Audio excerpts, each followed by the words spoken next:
menambah wawasan, lestarikan sejarah, jaga warisan budaya.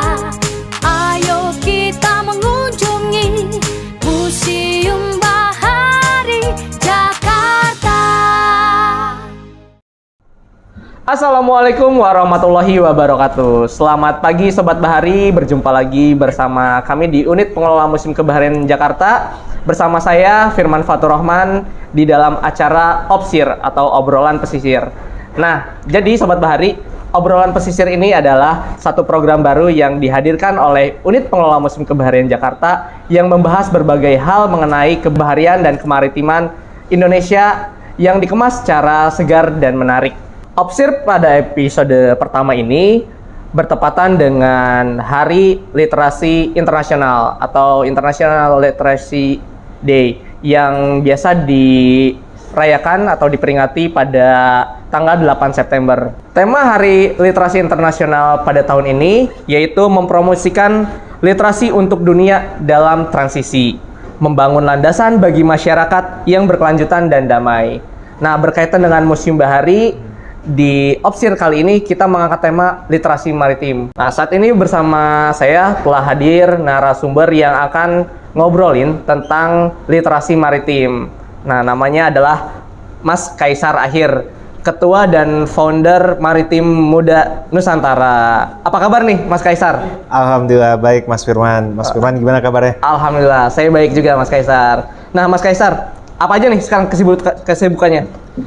Ya, kesibukannya saat ini kami di Maritim Muda Nusantara sedang membimbing para menti mahasiswa magang dari seluruh Indonesia yang berkecimpung di bidang kemaritiman. Di Maritim Muda Nusantara ini kita banyak kegiatan ya terkait dengan literasi maritim juga tentunya, seperti misalnya Maritim Muda Mengajar, kemudian juga kita melakukan sosialisasi, edukasi, baik melalui media sosial, juga ke sekolah-sekolah secara langsung untuk peningkatan literasi maritim, wawasan anak-anak muda tentang kemaritiman.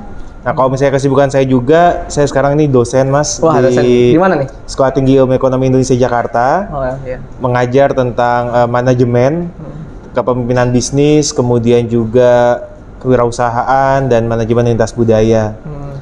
Kemudian saya juga punya startup, Maritimepreneur. Wah, apa aja tuh? Nah, kita Maritimepreneur ini bergerak di bidang empat bidang bisnis, yaitu digital technology development, kemudian event organizer, consulting, dan juga training, seperti itu. Wah, keren banget ya Sobat Bahari. Jadi nggak salah nih Mas Kaisar hadir di sini untuk ngobrolin tentang literasi maritim. Nah, kalau misalkan boleh tahu juga, tadi kan ada mahasiswa yang magang juga nih dan menggerakkan literasi kemaritiman. Nah, yang paling jauh nih yang magang di Maritim Muda itu dari mana nih Mas Kaisar? Ada yang dari Aceh. Oh, Aceh. Ada yang dari Sorong. Oh, Papua ya? Papua. Oh, jauh banget nih. Ada yang dari Ambon. Ambon juga Maluku. Maluku. Ada juga yang dari Morotai. Morotai, wah. Dari Sulawesi Barat ya itu ya?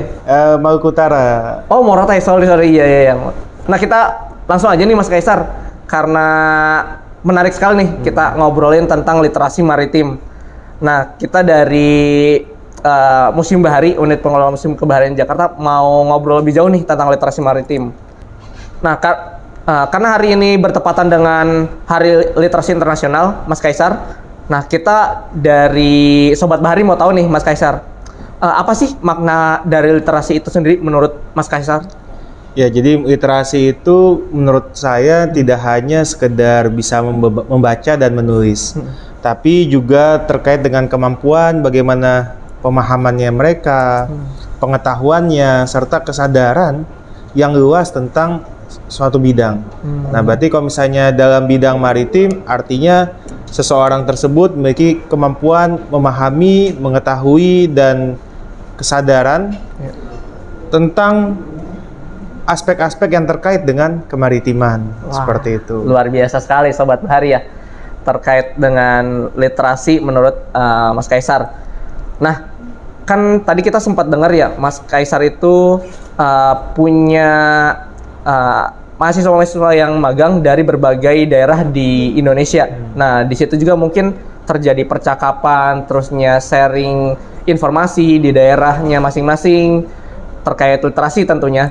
Nah, kami juga mau tahu nih, Sobat Bahari di rumah juga mau tahu nih, kalau dalam pandangan Kak Kaisar ya, bagaimana perkembangan literasi di Indonesia nih setelah mendapatkan informasi mungkin dari mahasiswa yang magang dan mungkin sempat berkunjung juga ke daerah-daerah di Indonesia lain.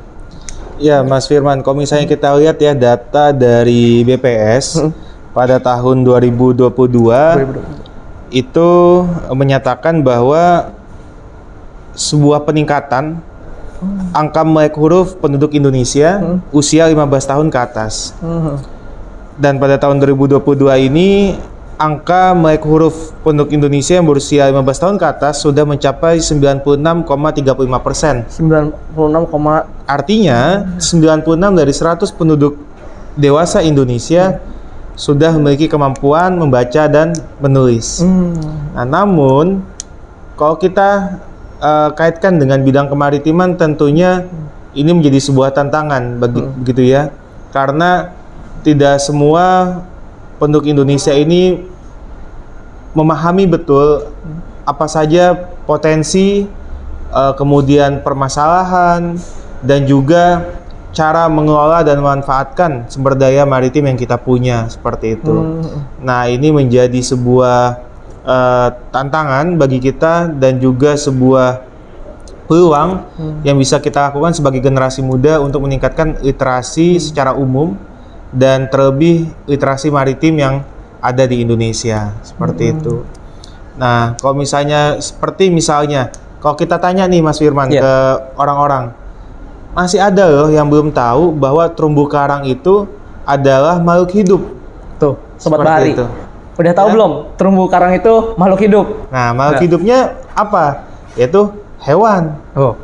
Jadi teman-teman bagi yang baru tahu, Sobat Bahari, jadi terumbu karang itu hewan ya, Mas? Hewan karang. Hewan karang. Yang kemudian bersimbiosis dengan algae zooxanthella, sehingga terbentuklah terumbu-terumbu kapur gitu ya, yang berwarna-warni seperti itu. Jadi teman-teman hati-hati kalau di terumbu karang, jangan diinjak-injak terumbu karangnya karena mereka adalah makhluk hidup yang bisa mati seperti itu. Dan untuk tumbuh 1 cm saja itu butuh sekian lama, mungkin bisa bulanan, tahunan, hanya sekedar untuk tumbuh 1 cm. Berarti seperti bukan itu. Tanaman ya? Bukan tumbuhan. Oh, bukan tumbuhan ya, bukan tumbuhan, tapi hewan ya. Hewan yang bersimbiosis dengan algae. Algae. Mungkin ada sebagian dari Sobat Bahari juga nih, Mas Kaisar yang baru tahu, ternyata terumbu karang tuh termasuk dalam kategori hewan ya, bukan kategori tumbuhan. Nah, ini informasi yang cukup menarik juga. Nah, ini kalau misalkan kita belajar literasi maritim, dapat ya informasi-informasi seperti itu. Nah, menarik juga nih Mas Kaisar, dari 96,3% yang sudah melek huruf. Ini baru melek huruf ya, tapi belum ke melek maritim ya, literasi maritim. Nah, itu perlu digarisbawahi juga, Sobat Bahari semua. Jadi dari 96,3% ini, itu general melek huruf baru bisa baca dan menulis saja. Baca dan menulis. Nah, padahal berbicara tentang literasi itu lebih dari itu ya. Lebih luas dari itu. Tentang pemahaman dan lain sebagainya. Apalagi ini ke skupnya literasi maritim. Betul. Nah, saya yakin sih dari contoh kecil yang tadi, terumbu karang saja, pasti masih banyak sebagian dari Sobat Bahari yang masih belum tahu nih, terumbu karang itu adalah makhluk hidup dan itu kategorinya hewan, bukan tumbuhan. Dan mungkin sebagian lagi, bahkan ada pengunjung juga kan di Museum Bahari ada koleksi tentang biota laut ya. Nah, itu bilang kalau misalkan terumbu karang itu termasuk kategori kayak batu-batuan. Nah, itu kan miss ya, miss informasi, dan itu yang harus kita luruskan dari Museum Bahari dan juga literasi maritiman yang kita galakan bersama. Nah, Mas Kaisar, nah kita kan lagi ngobrolin tentang literasi maritim nih. Nah, Mungkin sebagian besar dari Sobat Bahari juga dan mungkin dari kami nih, staf-staf di Museum Bahari, perlu diingatkan kembali nih, Mas Kaisar. Ruang lingkup dari literasi maritim itu apa saja sih? Boleh dijelaskan nggak, Mas Kaisar?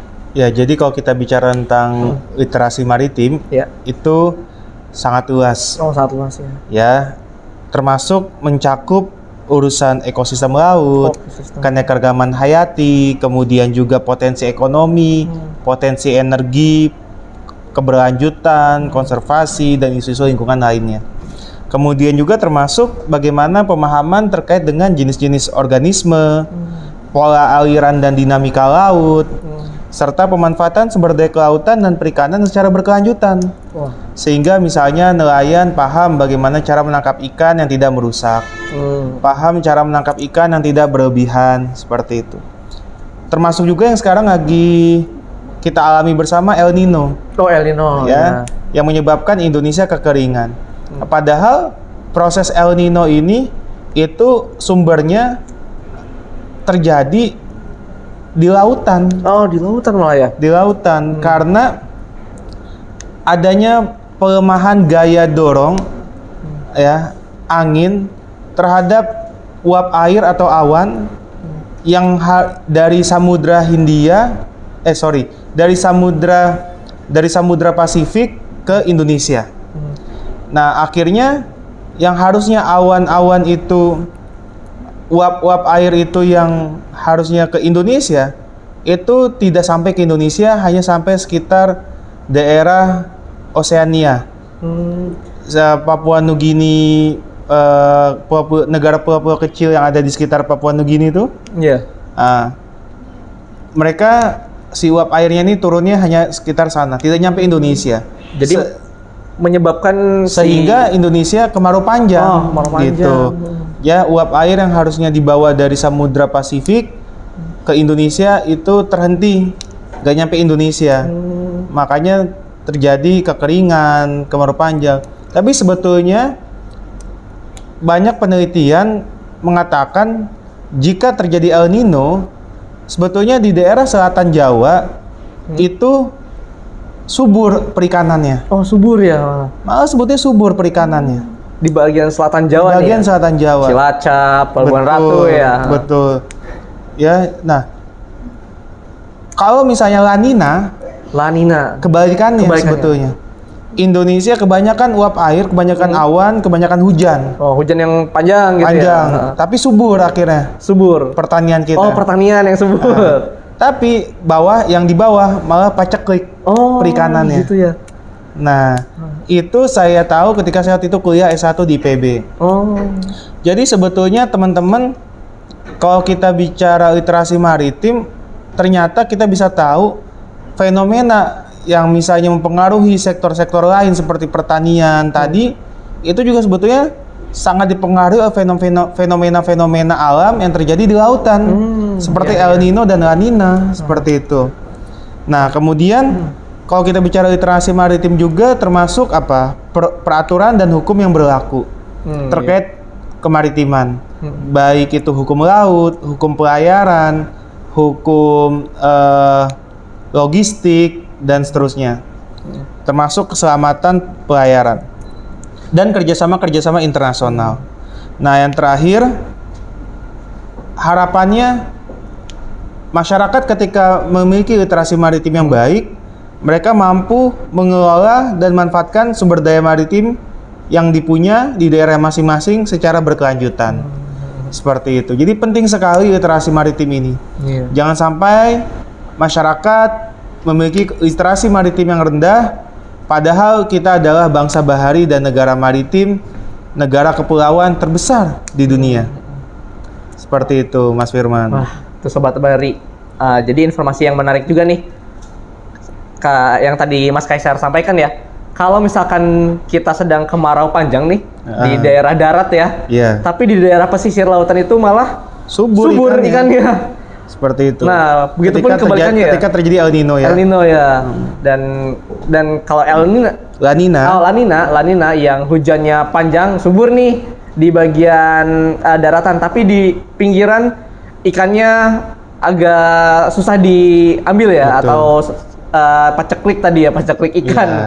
Nah itu salah satu informasi yang cukup menarik juga. Nah tadi pun disampaikan oleh Mas Kaisar, salah satu penting ya belajar literasi maritim selain mengetahui fenomena-fenomena yang terjadi, dan yang lebih penting lagi bagaimana kita menjaga alam ya, menjaga ekosistem maritim dengan literasi kemaritiman. Dan berkaitan juga sama Museum Bahari nih Mas Kaisar. Museum Bahari ini kan salah satu yang ditampilkannya itu adalah budaya kemaritiman ya. Ada local wisdom, ada kearifan-kearifan lokal yang ditampilkan. Nah itu kayaknya bisa sangat beriringan tuh dengan literasi maritim. Seperti ada yang namanya hak ulayat ya kalau tidak salah ya. Jadi ada entah batas, entah periode tertentu ya untuk pengambilan ikan kalau tidak salah ya. Betul. Mungkin Mas Kaisar juga lebih tahu, bisa mengkoreksi lagi. Nah itu literasi dan kearifan lokal yang bisa kolaborasikan ya, digabungkan. Betul. Jadi kita kalau bisa bicara literasi maritim juga ya tadi, bagaimana cara memanfaatkan sumber daya laut itu secara berkelanjutan, termasuk tentunya pasti mempertimbangkan ya, mengimplementasikan apa yang menjadi kearifan lokal kebaharian yang ada di daerah tersebut, seperti itu. Nah, jadi yang namanya kita berkelanjutan bukan hanya dari aspek teknologi, bukan hanya aspek ekonomi, tapi juga aspek budaya penting untuk dimasukkan di dalam pengelolaan sumber daya laut yang kita punya. Nah, itu Sobat Bahari. Jadi faktor budaya kemaritiman, budaya kebaharian itu sangat penting. Nggak cuma tentang teknologi ya. Betul sekali. Mas Kaisar, nah selanjutnya kita juga mau tahu nih Mas Kaisar, menurut Mas Kaisar nih ya, bagaimana cara kita untuk meningkatkan literasi maritim di masyarakat Indonesia? Gitu. Ya, kita bisa melakukan dengan berbagai cara, misalnya dengan pendidikan, kemudian juga penerapan kurikulum kemaritiman di dalam pendidikan tersebut. Nah, sebetulnya Mas Firman, pemerintah Indonesia itu sudah menginisiasi dan mengembangkan yang namanya kurikulum kemaritiman sejak tahun 2015 sampai 2017. Dan ini menurut saya sangat bagus untuk kemudian kita lanjutkan dan kita terapkan, sebarluaskan gitu ya, implementasinya khususnya di sekolah-sekolah yang berada di wilayah pesisir dan pulau-pulau kecil. Nah, kurikulum kemaritiman ini mengajarkan bagaimana peserta didik bisa mengetahui dan memahami serta menerapkan ilmu pengetahuan dan teknologi di bidang kemaritiman, termasuk nilai-nilai budaya maritim dan karakter maritim itu tersebut selama mereka sekolah, dan harapannya mereka mampu untuk bisa menjadi profesional pengusaha di bidang kemaritiman setelah sekolah, selesai sekolah, seperti itu. Dan kita juga bisa menyelenggarakan program-program ekskul dan pelatihan-pelatihan terkait dengan kemaritiman untuk pelajar SMA, untuk pelajar SMP, SD, bahkan PAUD, seperti itu. Ya, dengan misalnya kita melakukan kegiatan ekskul berenang, kegiatan ekskul lagi lainnya misalnya mengunjungi pulau-pulau kecil, ya, kemudian misalnya kegiatan berlayar dan seterusnya. Kemudian juga misalnya dengan kita memperluas akses, ya, memperluas dokumen-dokumen misalnya seperti buku ataupun majalah, dan juga yang lebih modern mungkin sekarang seperti video, aplikasi-aplikasi ya, yang mana bisa meningkatkan pengetahuan dan informasi terkini di dunia kemaritiman, seperti itu. Nah, kemudian kita juga bisa melakukan kegiatan-kegiatan misalnya dengan seminar-seminar, lokakarya atau ngobrol seperti ini, gitu ya. Kemudian juga kita bisa membahas dampak-dampak pencemaran terhadap laut, sehingga kita bisa menimbulkan kecintaan terhadap laut yang ada khususnya di Indonesia. Kemudian apalagi? Misalnya kita juga bisa menggunakan teknologi seperti virtual reality, permainan edukasi, ya, untuk menyampaikan pesan tentang pemanfaatan sumber daya laut ini secara berkelanjutan, yang menarik dan interaktif. Dan tentunya penting juga untuk kita bisa melibatkan berbagai stakeholders seperti komunitas nelayan, organisasi lingkungan, lembaga pemerintah, dan juga lembaga pendidikan untuk sama-sama kita mengedukasi dan meningkatkan kesadaran mengenai kemaritiman yang ada di Indonesia dan dunia. Seperti itu, Firman. Wah, terima kasih Mas Kaisar. Banyak banget nih ya yang bisa kita lakukan ternyata. Nah, tadi saya cukup menggarisbawahi tentang kurikulum kemaritiman nih Mas Kaisar, yang ternyata memang sudah dirancang ya dari 2015 sampai 2017 ya sudah disahkan. Nah, cuman mungkin pengimplementasiannya ya yang masih jarang mungkin. Nah, ini pun kebetulan kita kan di daerah pesisir juga ya. Di daerah pesisir utara, saya masih belum yakin juga sih Mas Kaisar, kurikulum kemaritiman ini sudah diterapkan atau sudah ada di saya nggak tahu nih, ini SD, SMP atau SMA nih kurikulum kemaritiman ini. Jadi kurikulum kemaritiman ini, dan alhamdulillah saya termasuk salah satu anggota tim inti penyusunnya, Mas Firman. Jadi waktu itu kurikulum kemaritiman ini diinisiasi dan dikembangkan serta dikoordinasikan bersama Kemenko Bidang Kemaritiman dan juga Kementerian Pendidikan dan Kebudayaan. Unitnya waktu itu ada Pusat Kurikulum dan Perbukuan. Puskurbuk ya? Puskurbuk. Dan ini sudah diuji cobakan juga kalau nggak salah di beberapa sekolah percontohan yang ada di Indonesia, seperti itu. Di segala tingkatan ya, dan kurikulum ini disusun itu target pelajarnya adalah mulai dari PAUD. Wah, dari PAUD? Ya, mulai dari usia TK. Dari usia TK, kemudian juga SD, SMP, SMA, dan SMK non-kemaritiman. Dan diprioritaskan atau utamakan ya tentunya sekolah-sekolah yang ada di daerah pesisir dan pulau-pulau kecil. Seperti itu, Firman. Nah, jadi kedepannya sih kami berharap dan kami siap dari Maritim Muda untuk ikut serta mensosialisasikan dan menjadi bagian dalam implementasi kurikulum kemaritiman ini. Wah, menarik sekali Sobat Bahari dan Mas Kaisar informasinya. Jadi kalau misalkan saya lihat ke depan nih, jadi mungkin kita bisa berkolaborasi juga nih, Maritim Muda dengan membantu Museum Bahari untuk mengimplementasikan kurikulum maritim ini yang bahkan dari tingkatan TK, SD, SMP itu bisa masuk semua ya? Masuk semua. Jadi kurikulumnya itu didesain, indikator pembelajarannya itu disesuaikan dengan usia pelajarnya tersebut gitu. Dan implementasi dari kurikulum kemaritiman ini bisa dengan berbagai cara, Firman. Bisa menjadi mata pelajaran sendiri, bisa menjadi pengayaan dalam artian materi-materi yang ada di dalam kurikulum itu diperbanyak materi mengenai kemaritiman, ya. Atau misalnya juga dengan pewarnaan, seperti itu, pewarnaan kurikulum kemaritiman. Contoh misalnya, ketika kita belajar tentang menghitung, yang menjadi lambang-lambang untuk hitung-hitung tuh anak-anak itu misalnya gambar jangkar, gambar kapal, nggak hanya mobil, nggak hanya pisang, nggak hanya jeruk, tapi mungkin ikan juga, seperti itu, buah kelapa. Dari yang simpel-simpel seperti itu ya? Simpel-simpel seperti itu. Kemudian juga misalnya selama ini kalau kita lihat anak kecil, anak SD, anak TK, ketika menggambar pasti langsung yang digambar ada gunung lagi, sawah, matahari tersenyum, ya, jalan dan burung-burung gitu kan. Nah, namun kedepannya dengan penerapan kurikulum kemaritiman ini dari hal yang sederhana tapi membekas dan pasti selalu teringat gitu ya.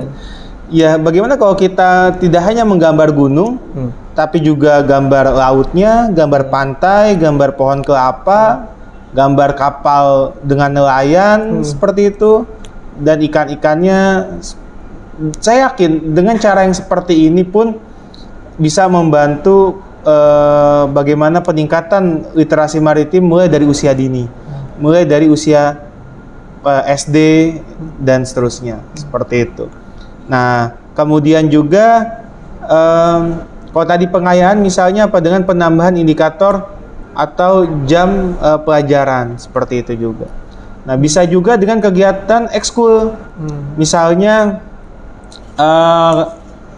ekskul olahraga renang, atau selam, diving gitu ya, atau misalnya juga olahraga pantai, atau misalnya juga kalau yang pramuka ada pramuka Sakabahari, nah, kemudian misalnya bergabung ke Maritim Muda, nah, kita melakukan kegiatan-kegiatan lapangan, misalnya edu-trip maritim, kita melakukan kegiatan bersama nelayan, melaut bareng, dan seterusnya. Itu juga bisa dilakukan. Jadi implementasi kurikulum kemaritiman ini sifatnya juga tidak terlalu kaku, bisa menyesuaikan dengan kondisi di lapangan, ya, kondisi sekolah, dan juga kearifan lokal, budaya lokal yang ada di masyarakat setempat di sekolah tersebut, seperti itu. Nah, menarik sekali Mas Kaisar ya, apa yang tadi sudah disampaikan terkait kurikulum kemaritiman. Nah, saya juga sudah mulai ada gambaran nih, kurikulum kemaritiman ini bisa diterapkan di Museum Bahari. Kebetulan kita punya staf teknis di bagian edukator yang memang mengurusi tentang edukasi di museum. Nah, itu sepertinya sangat cocok karena pengunjung Museum Bahari itu dari mulai TK, SD, SMP, SMA, dan mahasiswa, bahkan peneliti-peneliti ya yang datang ke Museum Bahari. Nah, ini bisa diterapkan juga kurikulum kemaritiman itu di Museum Bahari. Betul, jadi implementasi dari kurikulum kemaritiman ini termasuk salah satu bentuk kegiatannya bisa dengan kunjungan ke museum-museum terkait kemaritiman, seperti Museum Bahari Jakarta ini, atau juga nanti kita berkunjung ke pulau ya, pulau Onrus yang kita kelola juga, yang dikelola juga oleh Museum Bahari Jakarta. Nah, ini menarik gitu ya, bahwa kita bisa meningkatkan literasi maritim kita dengan belajar bagaimana sejarah dan budaya bahari yang ada di Indonesia, seperti itu. Nah, kami di Maritim Muda Nusantara juga mendorong agar anak-anak muda Indonesia ini semakin kesini semakin ke laut gitu ya. Oh iya. Bukan makin kesini makin kesana, tapi makin kesini makin ke laut. Iya, mendekatkan diri lagi dengan laut ya. Dengan laut. Ya, sebagaimana jati diri Indonesia sebagai bangsa bahari dan negara maritim itu harus kita perkokoh dan harus kita lanjutkan, dan jangan sampai malah bangsa asing yang ngambil ikan kita. Iya. Jangan sampai bangsa asing yang menguasai sumber atau daya, memanfaatkan sumber daya laut, termasuk pulau-pulau kecil juga, dan seterusnya. Ya, udah saatnya lah kita bangsa Indonesia, generasi muda Indonesia tadi melek maritim. Jadi nggak lagi hanya sekedar literasi digital, tapi bagaimana juga kemampuan literasi digital yang penting untuk dimiliki anak muda sekarang itu diarahkan, dimanfaatkan untuk bisa punya literasi maritim yang bagus juga, seperti itu. Tuh Sobat Bahari, penting banget literasi maritim bagi kita semua supaya kita bisa mengelola sumber daya maritim kita nih, nggak jadi dikelola oleh asing lagi seperti itu. Nah, sekarang yang menarik juga nih, kita mau kenalan juga nih sama Maritim Muda nih yang digagas oleh Mas Kaisar dengan teman-teman, dan sekarang Mas Kaisar masih jadi ketuanya ya. Nah, awal berdiri Maritim Muda itu gimana sih Mas Kaisar? Kisahnya itu awalnya, kita pengen tahu nih Sobat Bahari. Silakan Mas Kaisar. Ya, jadi Maritim Muda Nusantara ini kita dirikan pada tahun 2018 di bulan November. Kemudian itu masih kita ngobrol-ngobrol gitu ya. Dan akhirnya kita tanggal 13 Desember 2018 kumpul berenam saya bersama teman-teman lainnya yang memang punya minat di bidang kemaritiman yang tinggi. Jadi waktu itu saya mengajak teman-teman untuk mendirikan Maritim Muda itu karena rasa keinginan saya untuk kontribusi ke Indonesia. Sebagai bentuk rasa syukur saya telah mendapatkan beasiswa dari LPDP untuk bisa melanjutkan S2 di World Maritime University di Swedia. Waktu itu spesialisasinya Ocean Sustainability, Governance, and Management. Nah, jadi ketika saya pulang ke Indonesia, kemudian saya berpikir apa yang bisa saya lakukan sebagai bentuk rasa syukur dan kontribusi saya kepada Indonesia karena telah menyekolahkan saya hingga S2 ke luar negeri. Nah, kemudian tadi mengajak teman-teman yang saya kenal, kita kemudian membentuk komunitas Maritim Muda Nusantara ini. Punya minat yang sama juga ya pastinya. Punya tujuan dan semangat yang sama untuk bagaimana mengembalikan jati diri Indonesia sebagai bangsa bahari dan negara maritim, mengisi kekosongan ruang kontribusi pemuda di bidang kemaritiman. Nah, kemudian kami mendirikan Maritim Muda dan mengurus legalitas hukumnya, Firman, sampai dengan bulan Februari tanggal 14 tahun 2019 kita sudah resmi sebagai badan hukum Perkumpulan Maritim Muda Nusantara. Nah, dengan visi terwujudnya Indonesia sebagai poros maritim dunia dengan pendekatan pembangunan berkelanjutan dan pemuda sebagai garda terdepan. Seperti ini ya, ini ya. Seperti ini. Visinya. Nah, kemudian dengan misinya kita fokus ke 3 hal. Yaitu penyiapan SDM maritimnya. Kemudian yang kedua penguatan dan pengembangan ya, iptek kemaritiman serta memperkuat budaya maritim yang ada di Indonesia.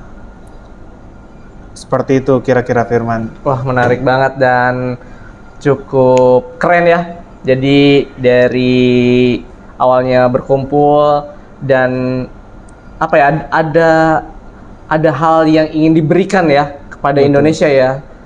Karena sebelumnya sudah menyekolahkan juga, sangat keren sekali ya menurut saya, dan melihat ada beberapa lulusan-lulusan juga ya dari LPDP yang lebih memilih menetap di luar, enggan pulang, tapi di sini Mas Kaisar pulang ke sini dan ingin mengembangkan maritim Indonesia. Dan gini, Firman, kalau kita bicara visi Indonesia nih ya, yang tercantum di dalam Perpres nomor 16 tahun 2017 tentang kebijakan kelautan Indonesia.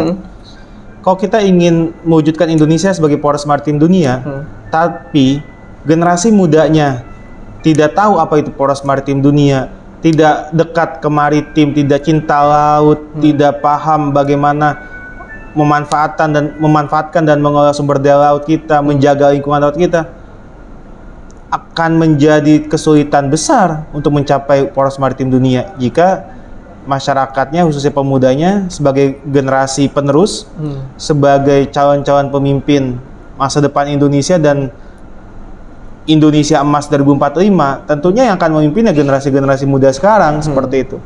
Nah, jadi penting sekali kalau kita memang serius ingin mewujudkan poros maritim dunia, ya para pemudanya ini perlu kita siapkan dengan baik, perlu dikembangkan dengan baik, perlu diberdayakan dengan baik pula.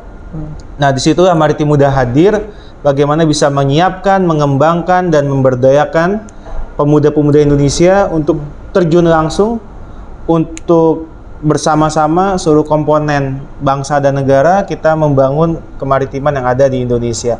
Dan ingat, kalau kita ingin bangun maritim Indonesia, bangun poros maritim dunia, tidak bisa hanya dari Jakarta. Harus di semua daerah.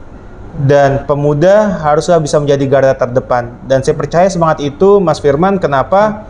Karena pemuda Indonesia sepanjang sejarah Indonesia itu pemuda lah yang menjadi pelopor, pemuda yang menjadi terdepan dalam berbagai peristiwa penting yang ada di Indonesia. Yang menggerakkan juga. Yang menggerakkan.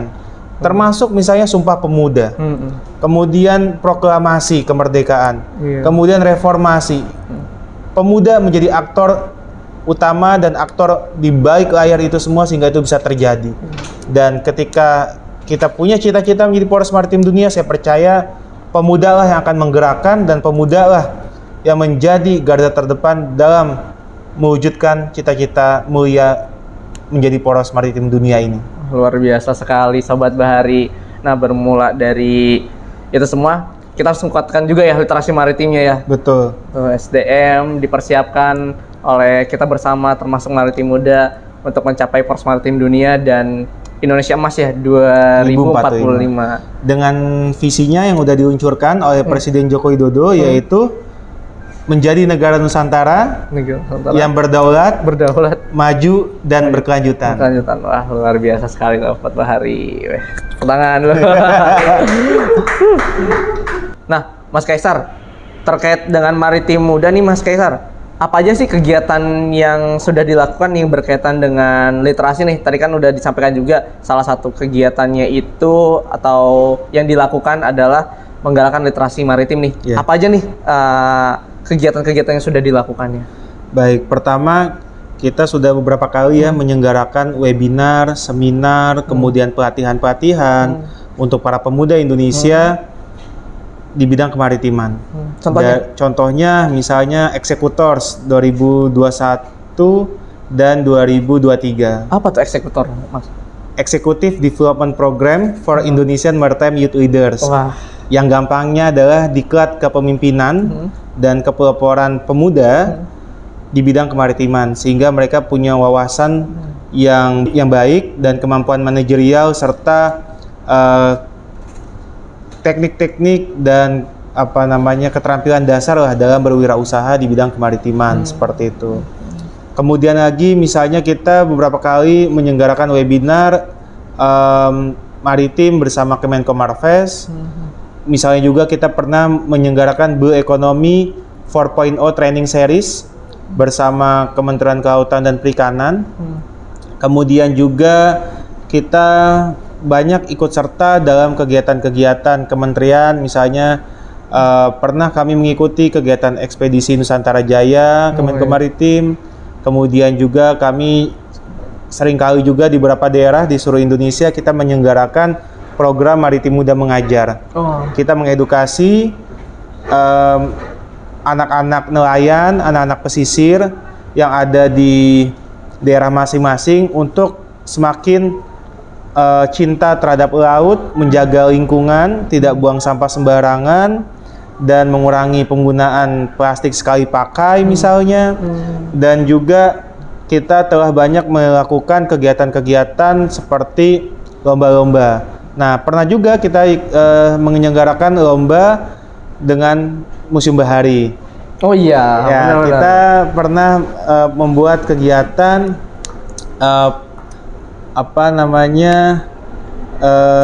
video ya kan? Bentar, nama kegiatannya apa sih? Pentas Seni Maritim itu apa? Bukan pentas seni lah, pekan kreasi maritim. Oh, pekan kreasi maritim Indonesia. Disingkat kreasi. Oh iya, oke, dikatain tuh. Nah, oh ya, sebetulnya kita juga pernah loh bikin kegiatan program bareng Museum Bahari juga. Oh iya, apa tuh Mas? Kreasi. Oh, kreasi. Oh iya. Ya, program kreativitas maritim Indonesia. Nah, kegiatan ini sangat mendapat antusias yang luar biasa dari masyarakat Indonesia juga. Bentuk-bentuk kegiatannya ya lomba-lomba seperti lomba vlog, lomba microblog, terus kemudian lomba mendongeng, dan juga kalau nggak salah ada lomba podcast. Podcast juga. Ini kan termasuk upaya kita juga nih bersama Museum Bahari Jakarta untuk meningkatkan literasi maritim yang ada di Indonesia, seperti itu. Kemudian kita juga mengembangkan Blue Economy Company Index ini.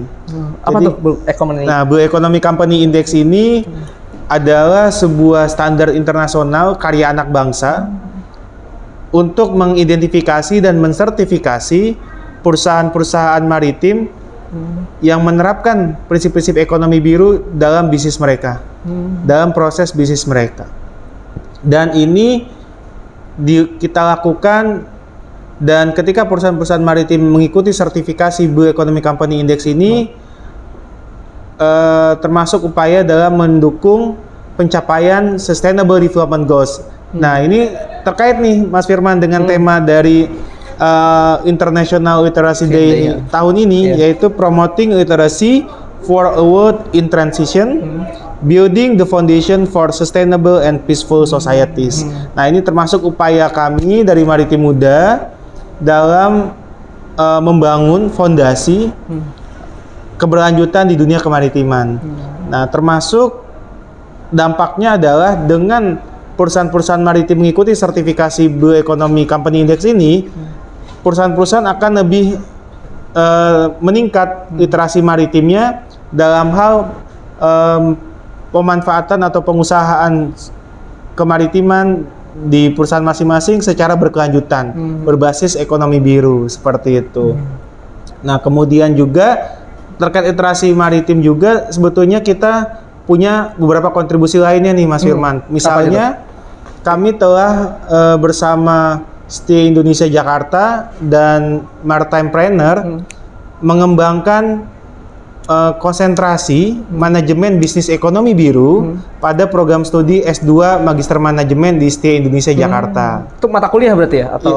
Iya, konsentrasi. Oh, konsentrasi. Konsentrasi pada program studi Magister Manajemen. Jadi nama konsentrasinya adalah Manajemen Bisnis Ekonomi Biru. Di dalamnya ada 3 mata kuliah yang menjadi mata kuliah konsentrasinya. Yang pertama adalah Ocean Industrial Management. Jadi bagaimana manajemen industri kelautan. Kemudian yang kedua adalah Sustainable Marine Tourism Management. Yang ketiga Marine Entrepreneurship and Photography. Ada fotografi juga. Iya. Nah, ini menarik Mas Firman. Kita kembangkan untuk bisa meningkatkan literasi maritim khususnya dalam pendidikan formal, seperti itu. Nah, kemudian juga kita punya kontribusi dalam pendirian Indonesia Blue Economy Center di Setia Indonesia Jakarta. Jadi Maritim Muda, Maritime Planner, dan Setia Indonesia Jakarta kita kerjasama mendirikan Indonesia Blue Economy Center yang merupakan pusat riset dan pengembangan bisnis ekonomi biru pertama di Indonesia. Wah, seperti itu. Luar biasa sekali kiprah dari Maritim Muda Nusantara dan Mas Kaisar sebagai ujung tombaknya ya. Wah, kita sangat mengapresiasi sekali, dan iya, beberapa waktu kebelakang juga kita selalu berkolaborasi ya, membuat lomba-lomba untuk meningkatkan literasi maritim juga. Nah, Sobat Bari, kira-kira makin tertarik nggak nih tentang literasi maritim? Nah, teman-teman bisa main ke Museum Bahari, bisa juga bergabung di Maritim Muda Nusantara untuk meningkatkan kecintaan dan pemahaman terkait kemaritiman. Nah, Mas Kaisar, kalau misalkan Sobat Bahari nih pengen gabung ke Maritim Muda Nusantara, gimana nih caranya? Nah, gampang banget Mas Firman. Iya. Tinggal kunjungi website kami di HUB ya, hub.maritimmuda.id. Atau kalau misalnya teman-teman googling ya, itu bisa langsung googling ketiknya Maritim Muda Hub. Nah, itu bisa langsung daftar di situ di laman registrasinya. Dan teman-teman nanti akan bisa mendapatkan akun anggota sekaligus cetak kartu anggota secara elektronik di sana. Nah, di situ juga teman-teman bisa mendapatkan informasi terkait dengan beasiswa, info kegiatan maritim, dan juga lowongan kerja di bidang kemaritiman. Seperti itu, Mas Firman. Ini sudah ada di seluruh Indonesia ya? Di provinsi-provinsi? Ya, jadi untuk mendaftar anggota bisa di website itu, dan teman-teman tenang. Terus kalau kita mau aktif kegiatannya bagaimana? Karena kita sudah punya organisasi daerah di 38 provinsi di Indonesia. Oh, yang sudah baru tuh, dan sudah ada Otorita IKN Nusantara. Oh, iya. Seperti itu. Udah mantap sekali. Berarti yang baru-baru, provinsi baru sudah ada juga. Termasuk Papua Pegunungan ya? Termasuk. Dan cukup banyak ternyata yang daftar sebagai pengurus untuk Maritim Muda di Papua Pegunungan. Kenapa? Karena di sana pun ada danau juga. Sungai ya, seperti itu. Jadi ya namanya maritim itu juga termasuk perairan yang ada di daratan juga sebetulnya. Cuman karena memang kita dianugerahi sebagai negara kepulauan terbesar dan negara kelautan, sehingga ya tentunya perairan yang mendominasi adalah perairan laut Indonesia. Nah, kemudian juga teman-teman, bagi yang masih mahasiswa nih Mas Firman, bagi yang belum pernah magang di Maritim Muda Nusantara, nanti semoga ya tahun depan kita akan buka lagi ya program magang untuk MSIB batch 6 itu magang dan studi independen bersertifikat batch 6 Kampus Merdeka yang diselenggarakan Kemdikbudristek. Untuk nanti jangan lupa daftar di Maritim Muda. Karena selama ini kita sudah menjadi mitra magang Kemdikbudristek untuk program MSIB ini sudah 2 batch. Oh, 2 batch. Batch yang kita ikuti pertama kali adalah batch yang keempat, itu untuk periode Februari sampai Juni 2023. Dan yang sekarang sedang berlangsung adalah batch yang kelima, itu periode Agustus sampai dengan Desember 2023. Yang batch keempat kita total mahasiswa magangnya ada 50 orang. Oh, 50 orang. Tahun ini atau semester ini itu ada 100 orang. Wah, udah lumayan ya. Banyak juga. Betul. 100 orang dari berbagai universitas yang ada di Indonesia ya? Iya, dan tentunya semua provinsi. Oke. Terima kasih Mas Kaisar. Wah, keren sekali nih obrolan kita tentang literasi maritim, maritim muda dan terkait kebaharian ya. Yang tadi kita sudah lakukan dari awal sampai sekarang nih, sudah sepertinya kita sudah sampai di pengunjung acara nih Mas Kaisar nih. Siap. Nah Mas Kaisar, terakhir ada statement penutup nggak nih terkait tema kemaritiman yang kita angkat di Hari Literasi Internasional kali ini? Silakan Mas Kaisar. Ya, Indonesia butuh pemuda yang memiliki literasi dan aksi di bidang kemaritiman. Untuk itu saya tutup dengan sebuah jargon. Kita muda, wujudkan poros maritim dunia. Terima kasih banget Mas Kaisar. Jadi itu jargonnya maritim muda ya? Iya. Literasi dan aksi, ini keren juga, dan mari wujudkan poros maritim dunia. Nah, Sobat Bahari, sebelum saya menutup acara Opsir episode perdana dan ke-1 ini, saya akan membacakan satu pantun untuk Sobat Bahari semua. Jalan-jalan ke pasar ikan, jangan lupa. Kaget gue. Jalan-jalan ke pasar ikan. Cakep. Jangan lupa naik sepeda ontel yang berkeliaran. Cakep. Terima kasih sudah datang Kak Kaisar, sang pemuda gagah nan tampan. Semoga terus berkarya untuk generasi masa depan. Makasih Mas Firman. Oke Sobat Bahari semua, jangan lupa follow Museum Kebaharian Jakarta di @museumkebaharianjkt, dan follow juga Maritim Muda Nusantara di @maritimmuda.id untuk melihat dan mendapatkan informasi yang dilakukan oleh Museum Bahari dan Maritim Muda Nusantara juga. Oke, cukup sekian dari saya, dan terima kasih Mas Kaisar. Sampai jumpa. Sama-sama, makasih lagi. Terima kasih Sobat Bahari yang sudah meluangkan waktunya untuk hadir di Opsir episode pertama. Sampai jumpa di Opsir episode kedua. Salam Bahari. Untuk menambah wawasan, lestarikan sejarah, jaga warisan budaya. Ayo kita